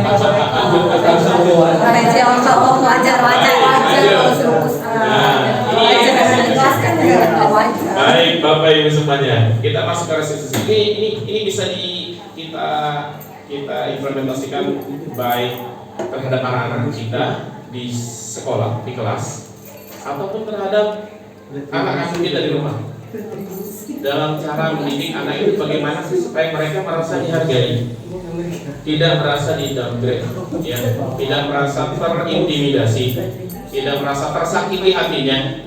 Nah, kita kan sering ketemu anak-anak yang tadi aktif, tidak taat sama mamanya, tidak taat sama ibu gurunya. Nah, ketika dia melanggar, maka ini dia nih. Sekarang itu namanya restitusi. Direstitusi anaknya. Restitusi itu apa artinya? Restitusi adalah proses menciptakan kondisi bagi murid untuk memperbaiki kesalahan mereka. Mereka nggak ngerjain tugas, bagaimana cara memperbaiki kesalahannya? Maka direstitusi sehingga mereka bisa kembali pada kelompok mereka dengan karakter yang lebih kuat, bukan tambah ngedown. Kalau kita marah-marahin, berapa ribu sel yang rusak anak? Ya, sel otaknya ketika dimarahin, baik anak kandung di rumah ataupun anak didik di sekolah, dimarahin dan bisa-bisa. Kira-kira masuk restitusi atau tidak? Tidak. Luar daripada restitusi. Nah, maka restitusi itu merupakan proses kolaboratif yang mengajarkan murid untuk mencari solusi dari masalah mereka. Nah, kalau kamu tidak masuk itu atau bolos, baik atau tidak? Nih, nanti ada tahapan-tahapan kita merestitusi anak supaya anak tidak merasa terintimidasi, tidak sakit hati, tapi dia merasa, oh iya ya, ini perlakuan ini keliru nih. Nah, mencari solusi dari masalah mereka, kemudian membantu murid berpikir tentang orang seperti apa yang mereka ingin tuju atau tujuan mulia, ya, ingin menjadi apa atau tujuan mulianya apa. Jadi menanyakan terlebih dahulu, kenapa kok kamu melakukan ini, nah kira-kira itu perilaku itu baik atau benar? Baik atau tidak, benar atau salah? Ya. Nah, setelah itu baru mereka memperbaiki, mencari solusi untuk masalah mereka sendiri. Kemudian, nah, lalu setelah itu apa yang kamu lakukan supaya kamu lebih baik? Ini adalah proses restitusi. Ya, bagaimana mereka harus memperlakukan. Lanjut, apa? Nah, ini tadi tentang identitas gagal, identitas sukses. Hukuman itu tadi menyakiti, yang membuat tidak nyaman, menjadi korban, anak-anak merasa tersakiti, perilaku pasif agresif meningkat. Karena hukuman, anak-anak kadang-kadang malah bukannya makin baik, malah makin jadi. Ini karena hukuman, maka identitasnya menjadi gagal. Nah, kemudian nanti maka terakhirnya menjadi negatif. Murid atau anak membenci peraturan itu sendiri. Benci saya di sekolah terlalu aturan, mungkin kalau nggak taat jadi hukum. Kemudian identitas suksesnya, kalau disiplin itu tadi mengontrol diri sendiri agar dia tumbuh dari dalam dirinya sendiri, motivasi intrinsiknya, ya, maka nanti akan adanya yang timbul ada konsekuensi. Suatu harus terjadi, tidak nyaman untuk tadi kita pelajari, ya, kemudian nanti ini hasilnya menjadi netral. Tetapi kalau restitusi kita berlakukan pada anak-anak, bukan konsekuensi. Kalau konsekuensi masih netral, tapi tetap identitasnya nanti akan menjadi sukses. Kalau restitusi, maka dia nanti akan timbulnya hasilnya adalah positif dan identitasnya menjadi sukses. Lanjut, Bapak. Ciri-ciri restitusi bukan untuk menebus kesalahan, namun belajar dari kesalahan. Tadi kan? Jadi kita tidak langsung menjudge, nggak gampang nyalahin lah bahasanya. Tapi anak itu sendiri mengidentifikasi kesalahannya. Apa sih yang kira-kira kamu kurang baik, Nak? Ini, Pak. Nah, satu contoh, misalkan nanti ada siswanya yang berantem, maka jangan langsung menyalahkan salah satunya. Ya, nanti kita ini tahapannya kan seperti tadi yang saya sampaikan di awal. Kemudian memperbaiki hubungan. Nah, restitusi itu akan memperbaiki hubungan. Kemudian tawaran bukan paksaan. Nah, kira-kira bagaimana nih ke depan? Jangan dipaksa. Pokoknya nulis langsung. Enggak. Ya, nanti konsekuensinya yang diambil apa? Ya. Kemudian restitusi untuk menuntun, untuk melihat ke dalam diri. Restitusi mencari kebutuhan dasar, ya, yang mendasari tindakan. Restitusi diri adalah cara yang paling baik. Nah, jadi terhadap anak-anak kita juga di rumah begitu, sama. Ya, Bu Enda ya, kalau ada anaknya di rumah. Oh, belum. Terhadap anak-anak ya begitu. Jangan langsung salahin, langsung caci maki, langsung menyalahkan, marah-marahin. Oh, enggak. Kita cari dulu, ya, di mana ininya, kenapa dia melakukan seperti itu, ya. Nanti kita sadarkan anaknya apakah itu perbuatan baik atau salah. Ya. Kemudian fokus pada karakter bukan tindakan. Ya, restitusi fokus pada solusi, ya, bukan pada sanksi. Kemudian restitusi mengembalikan murid yang berbuat salah pada kelompoknya. Jadi tidak merasa terkucilkan. Kalau kita nyalah-nyalahin itu kemudian kita hukum, kita kembali lagi ke anak-anak. Kira-kira anak-anaknya gimana? Langsung murung, malu dia, iya kan? Nah, itu cara-cara zaman dulu lah, ya. Zaman sekarang seperti ini nih, ada restitusi namanya. Lanjut Bapak. Next. Oke. Ya. Keyakinan kelas. Next. Nah, mengapa tidak peraturan saja? Mengapa harus keyakinan kelas? Sudah buat Bu di sekolah ya? Di kelas? Udah. Ada keyakinan kelas? Ada kesepakatan kelas? Oh, ada peraturan. Nanti peraturan melahirkan kesepakatan kelas. Dari peraturan sekolah dikembangkan di lebih spesifik menjadi kesepakatan kelas. Dari kesepakatan kelas menjadi keyakinan. Keyakinan itu nanti dikembalikannya pada nilai-nilai kebaikan tadi. Nilai-nilai kebajikan universal. Ya. Baik. Mengapa kita memiliki peraturan harus menggunakan helm bila mengendarai kendaraan roda 2? Ya. Ada peraturan pakai helm, Bu. Iya. Ya. Kira-kira apa alasannya Bapak Ibu pakai helm? Takut polisi? Hah? Nah, kalau takut polisi berarti masih masuk kemana itu? Ada hukuman atau konsekuensi atau? Nah, maka masuk ke keyakinan atau tidak? Kalau mungkin hanya baru merasa baru menghindari hukuman aja lah, gitu. Enggak. Nah, kemudian mengapa kita memiliki peraturan 3M? Menggunakan masker, mencuci tangan dan menjaga jarak 1,5 meter. Oh, itu kan udah. Mengapa kita memiliki peraturan harus datang tepat waktu pada saat mengikuti pelatihan? Nah, untuk mendukung motivasi intrinsik, ya, kembali ke nilai-nilai keyakinan, ya, lebih menggerakkan seseorang dibandingkan menggunakan serangkaian peraturan. Maka ke keyakinan dulu, ya. Dan ini kuncinya motivasi. Lanjut, apa? Nah, ini dia. Peraturan kelas. Nah, ini pengaruhnya segini. Kemudian menjadi keyakinan, menjadi lebih besar lagi ya. Karena anak merasa nilai-nilai kebajikan universalnya ada di situ. Misalkan kalau di dalam peraturan kelas, misalkan tentang piket bagaimana? Dibuat ya, ibu-ibu. Kalau kebersihan tentang kebersihan kelas misalkan gitu. Menjaga kebersihan kelas misalkan gitu. Maka kalau keyakinan kelas lebih pada nilai kebajikannya, bertanggung jawab, menjaga kebersihan kelasnya gitu. Jadi dia lebih diarahkan pada nilai-nilai kebajikan universal.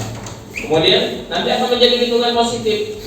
Kalau sudah keyakinan kelasnya dijalankan, maka lingkungan kita, lingkungan sekolah menjadi positif. Kalau lingkungannya sudah menjadi positif, maka akan budayanya menjadi positif. Kalau budaya itu apa sih? Sesuatu yang mendarah daging, secara sadar atau tidak sadar sudah dilakukan, sudah biasa. Ketika melihat kotoran atau melihat sampah, dia udah tidak usah diingat. Nah, itu udah jadi budaya. Tapi awalnya dari sini dulu. Peraturan kemudian dimasukkan ke keyakinan. Maka ada beberapa kelas saya sudah lihat, oh berarti udah masuk, ya, sudah masuk ke keyakinan. Ada juga kesepakatan kelas. Ya, lanjut. Nah, yang mana yang merupakan keyakinan kelas? Mengapa? Nah, ini dia kesepakatan kelas. Datang tepat waktu, mengucapkan salam. Ini keyakinan kelas apa? Kesepakatan kelas? Keyakinan. Apa kesepakatan? Kesepakatan datang. Yuk sama-sama datang tepat waktu. Menjaga kebersihan sekolah. Keyakinan. Berdoa sebelum dan sesudah belajar. Oke. Aktif dalam pembelajaran. Nah ini. Kami guru dan murid yang saling menyayangi. Kesepakatan atau keyakinan? Ini nilai-nilai kebajikannya apa? Saling menyayangi. Ya. Maka keyakinan. Kami murid yang semangat belajar. Berarti masuk ke Keyakinan. Kami murid yang peduli dengan teman-teman. Keyakinan. Karena peduli. Baik, kalau yang ini kesepakatan tadi ini keyakinan. Lanjut. Nah ini dia. Kegiatan pendalaman keyakinan kelas, tabel T dan tabel D. Ya. Jadi nanti akan tim berasa hormat, bekerja, kemudian diterima dan dimiliki. Ya, akan terlihat, terdengar dan berperilaku. Ya. Nah ini kalau tabel Y-nya. Ini kalau tabel Y bekerja, tadi hormat bekerja, ini masih di tabel Y, lebih luas cakupannya. Kalau ini tabel T-nya smart, ya. Cara apa ini? Nampak. Lanjut. Next. Oke. Ya lanjut.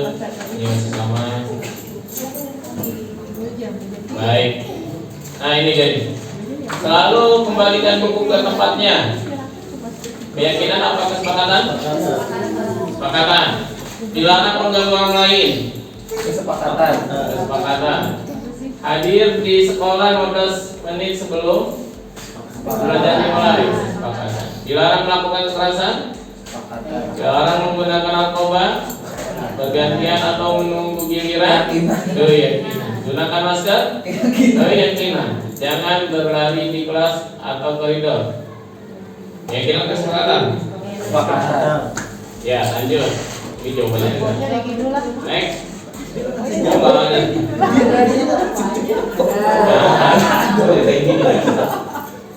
Oh beda. Nilai-nilai keyakinannya, nilai-nilai daripada kebajikan universalnya. Mohon maaf. Iya. Jadi tanggung jawab. Itu jawabannya. Kembalikan buku itu tanggung jawab. Keyakinan atau nilai kebajikannya. Dilarang ke orang lain menghormati. Ya. Maaf. Human error. Human error. Lanjut. Student center. Gak apa-apa. Itu yang namanya belajar. Kemudian kebutuhan dasar manusia dan dunia berkualitas. Nah, next. Nah ini dia nih, kebutuhan dasar manusia. Begitu juga murid-murid kita butuh ini. Suami istri kita juga butuh, anak-anak apalagi. Ya, rasa sayang dan rasa diterima. Rasa kasih sayang itu adalah kebutuhan dasar. Simbolnya adalah kemudian penguasaan. Ya, bintang. dia kuasai segala sesuatunya. Itu adalah kebutuhan dasar.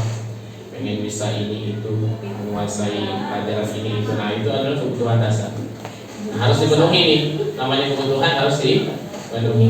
Yang pertama sekali ini yang ini bertahan hidup. Kemudian kesenangan. Jadi anak-anak itu harus senang.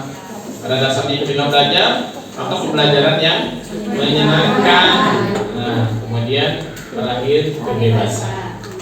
Ya, anak-anak butuh kebebasan. Next, kupu-kupu bebas. Next, apa? Nah, 5 posisi kontrol. Lanjut. Nah, ini tadi yang tentang menghukumkan kita. Next, atau pemantau. Next.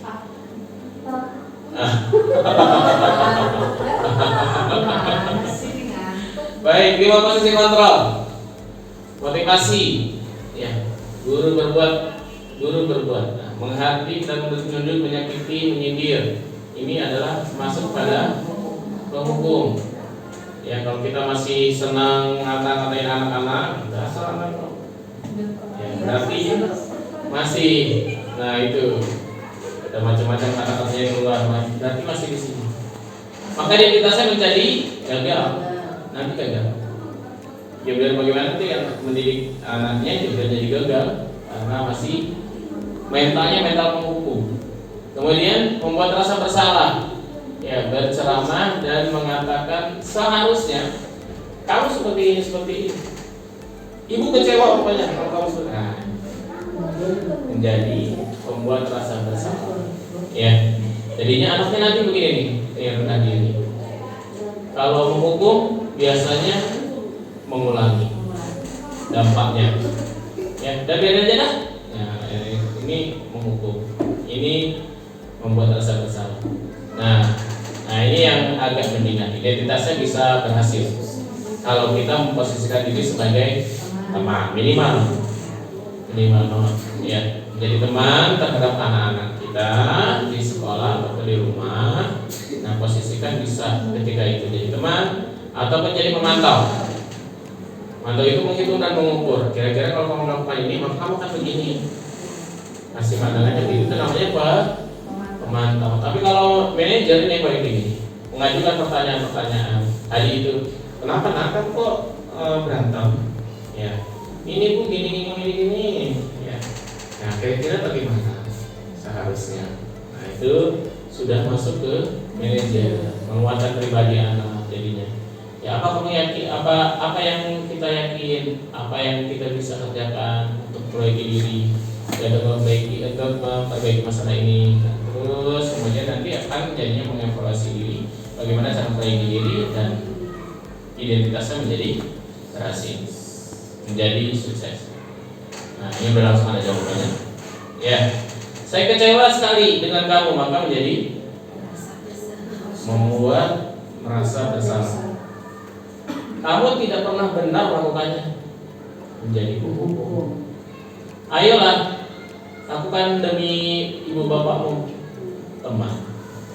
Apa kamu mau mendapatkan stiker bintang hari ini?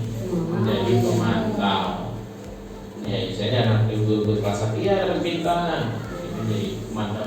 Bagaimana kamu bisa menyelesaikan masalah ini? Nah, ini manajer. Kamu selalu yang paling terakhir, menjadi penghukum. Nah, jangan kita jadi ini dan jadi ini. Karena ini sangat berpengaruh sekali pada perkembangan anak kita, ya, baik tadi di kelas ataupun di rumah kita sendiri. Ya, lanjut, next. Nah, bergerak antara peraturan pemantau, konsekuensi atau hadiah dan nilai-nilai manajer. Ya, lanjut, next. Oke, nah segitiga restitusi. Ini mudah-mudahan yang paling terakhir, ya. Lanjut. Segitiga restitusi nih Bu. Caranya untuk merestitusi anak ini nih ininya. Step-stepnya. 1, menstabilkan identitas. Cari dulu apa penyebabnya anak itu misalkan tidak mengerjakan tugas.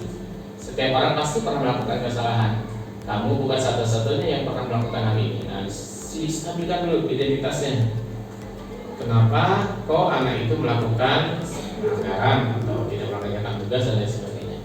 Kemudian validasi kebutuhan seperti apa? Adakah cara yang lebih efektif untuk mendapatkan apa yang kamu butuhkan?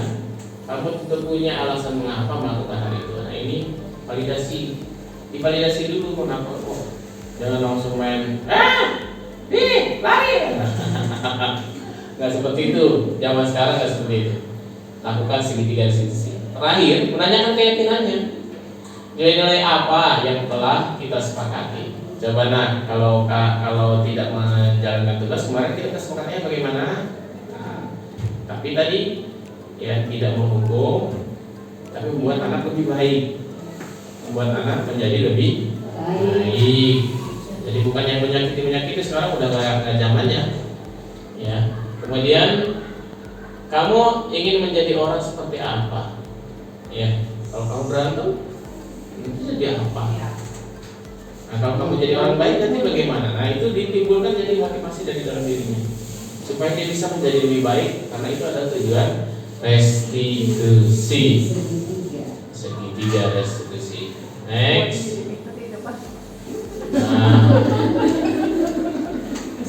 Nah, untuk membuat anak yang merasa gagal karena berbuat salah menjadi positif terhadap dirinya, menstabilkan identitas. Guru berkata, berbuat salah itu hal yang manusiawi. Tidak ada manusia yang sempurna. Bapak Ibu juga buat salah. Ya kita pasti bisa menyelesaikan permasalahan ini. Nah ini menstabilkan masalah. Ini menstabilkan identitas. Ya. Kemudian siapa yang salah? Bapak Ibu lebih tertarik untuk menyelesaikan masalahnya, bukan mencari siapa yang salah. Jangan dibiasakan seperti itu. Ya. Cari yang salah. Kesalahannya dikorek-korek. Ini ntar jadinya malah gibah. Ya, cari kesalahan orang lain. Lebih baik fokus sama menyelesaikan masalah daripada mencari-cari kesalahan orang. Nah, ini kita budayakan budaya positif. Kalau kamu menyalahkan dirimu sendiri terus-menerus, apakah kamu bersikap baik pada dirimu sendiri? Ini adalah menstabilkan identitas. Nah, kedua validasi kebutuhan. Nah, maka guru biasanya akan berkata, kamu bisa saja kan melakukan hal-hal yang lebih buruk, tapi kamu tidak melakukannya. Ya. Kamu pasti punya alasan mengapa kamu melakukannya. Nah, ini adalah validasi kebutuhan. Ya. Apa yang penting bagi kamu dan lain sebagainya. Ya. Apa kamu bisa melakukan dengan baik, dengan lebih baik besok lagi. Ya. Lanjut. Nah, menanyakan keyakinan. Maka guru akan berkata, apa nilai-nilai yang kita percaya di kelas atau sekolah kita? Nah, keyakinannya masuk kepada tadi nilai-nilai kebajikan universal. Nilai-nilai universal apa yang kita butuhkan? Kelas ideal seperti apa sih? Ya, kamu ingin jadi anak yang seperti apa? Nah, ini adalah menanyakan keyakinan. Lanjut. Nah, tapi ada yang lebih gampang lagi daripada segitiga restitusi. Namanya intervensi 30 detik. 30 detik aja cukup. Jadi nggak tanya dulu kenapa, kok kamu jadi begitu. Tapi boleh itu dilakukan untuk menumbuhkan motivasi dalam hati dan dalam dirinya, intrinsiknya. Susah benar ya. Kemudian ya, intervensi ini bisa membantu murid kembali ke tujuan semula dengan cara singkat dan dengan cara konfrontatif. Pertanyaan-pertanyaan yang diajukan biasanya dikemukakan oleh seorang pemantau atau manajer. Ya, apakah kamu ingin berbuat lebih baik? Jadi langsung ketika anak misalkan ketika ini melakukan satu kasus ya kesalahan, apa sih yang mau lebih baik kamu lakukan? Langsung ke situ jadinya. Tapi tidak menyalahkan dan sebagainya. Ya. Apakah saat ini kamu sedang menjadi orang yang sedang kamu inginkan? Apakah kamu bisa mengubah kegiatan perilaku kamu saat ini menjadi sikap yang lebih membantu? Apakah wajar membuat kesalahan? Ya, bisakah kita memperbaikinya? Ini salah satunya aja, Bu. Ya, jangan semuanya ditanyakan juga lebih dari itu. Ya, apa yang kamu inginkan? Ya, peraturannya apa? Nah, ini kan lebih pada tadi kembali lagi ke nilai-nilai kebijakan ini pesan. Ya, refleksi. Ya, apa hal baru? Hal baru apa yang mengubah paradigma saya dan yang saya dapatkan? Nah, dari pelajaran hari ini bagaimana, Bapak Ibu? Ini sudah di ujung kita. Ya, kira-kira bagaimana Bu Tasra, masih ada yang ingin ditanyakan atau hal apa sih, paradigma baru apa sih yang bisa didapatkan dari pelajaran hari ini? Terima kasih Pak Didi dengan pembelajaran yang sudah disampaikan oleh Pak Didi. Saya merasa tercerahkan. Kemudian kedua, saya flashback diri saya sendiri. Kadang-kadang kita secara sadar atau tidak sadar, banyak tidak sadarnya itu melakukan, terutama melalui perkataan kita itu ternyata bertentangan. Kira situsnya udah masuk ke Ibu. Jadi kita mudah-mudahan ke depan kita bisa mempraktekkan dan murid-murid lebih berpositif lagi untuk mencapai ke yang lingkungan positif dan budaya positif. Oke, baik, terima kasih. Ada lagi yang ingin menyampaikan? Bu Yuli, mungkin Bu Yuli ada hal yang tercerahkan apa sih Pak? Boleh datang ke sini. Ya, sebelumnya terima kasih Pak Didi sudah panjang lebar memberikan materi-materinya. Alhamdulillah dengan adanya pemaparan yang Pak Didi sudah sampaikan kepada kita, terutama saya.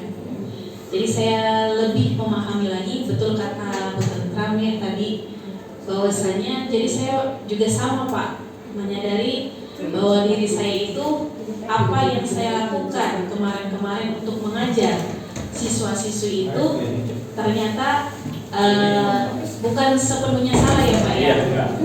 Karena yang tadi pertama kali Pak Didi bilang penghukum ya, ternyata itu buat apa ya namanya, masukan untuk saya. Kita itu harus bisa menjadi teman, pemantau ataupun manajer ya Pak ya. Mudah-mudahan dengan apa yang tadi sudah dipaparkan oleh Pak Didi bisa juga untuk saya jadi panutan atau pegangan Pak Didi. Iya, terima kasih Pak Didi. Ya, alhamdulillah bisa tercerahkan. Perasaan apa yang muncul selama mengikuti sesi ini, khususnya mengenai makna disiplin dan motivasi intrinsik. Coba pengen dengar suaranya Bu Sri. Perasaan aja, perasaan kita sama. Perasaannya setelah mengikuti desiminasi ya, merasa banyak, pokoknya merasa senang lah, senang. Kemudian banyak hal baru yang saya tadinya belum tahu jadi lebih tahu, yang terutama tadi apa, restitusi. Mudah-mudahan saya bisa untuk apa, mengaplikasikan di ruang kelas. Masya Allah.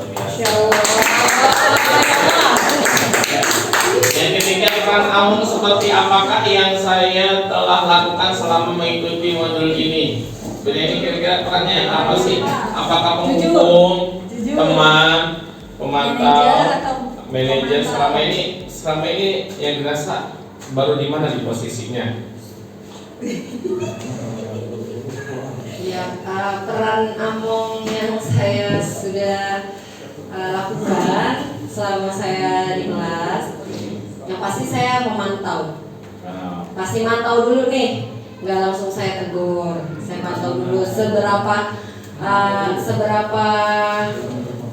jauh sih tindakan dari murid gitu. Jika memang dirasa terlalu jauh, mungkin saya mungkin saya tidak langsung hukum sih, ditanya dulu, disayang-sayang dulu. Tapi kalau kedua kali, ketiga kali ternyata masih mengulangi kesalahan yang sama, Enggak saya hukum. Cuma dia akan menerima konsekuensi yang sudah Oh, sesuai iya. dengan kesepakatan kita di awal. Kalau dia berbuat ini, kesepakatannya apa? Ini, udah berarti itu yang harus dia terima. Gitu. Baik.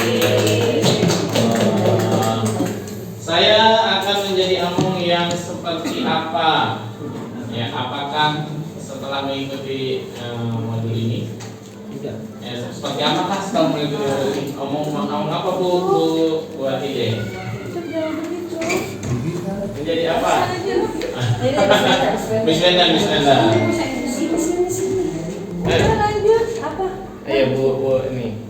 Menjadi among seperti apa sih nanti ke depannya? Mungkin setelah mengikuti modul ini ya yang panjang kali lebar banyak banget ilmu yang didapatkan, mungkin akan menjadi ya terutama itu pembelajar menjadi seorang guru yang tidak hanya mendidik, mengarahkan dan membimbingnya ya sesuai dengan yang tadi didapat yaitu tentang Ki Hajar Dewantara itu Ingat Sasutologa Ifatio yang 3 itu ya.